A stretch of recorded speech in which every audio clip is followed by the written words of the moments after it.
Maithili express.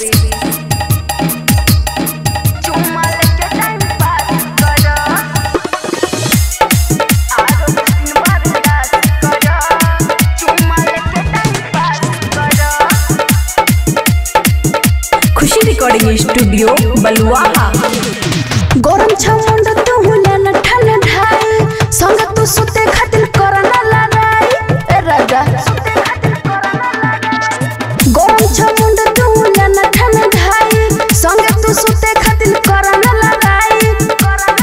हम जुगा बोल धन नहीं नाश कर नहीं नाश कर आरो कुछ दिन बर्दाश्त कर चुम्मा लेके टाइम पास कर आरो कुछ दिन बर्दाश्त कर चुम्मा लेके टाइम पास कर।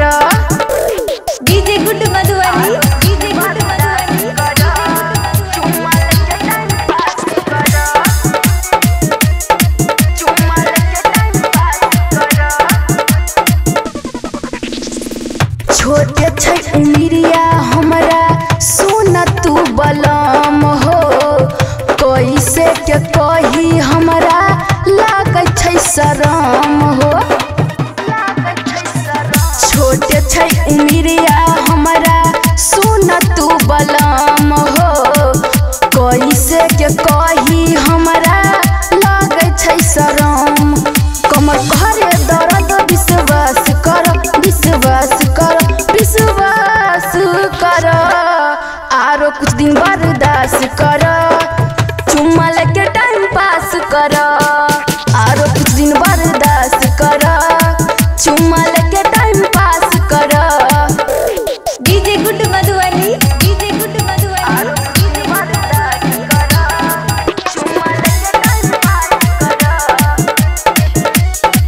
चुम्मा लेके टाइम पास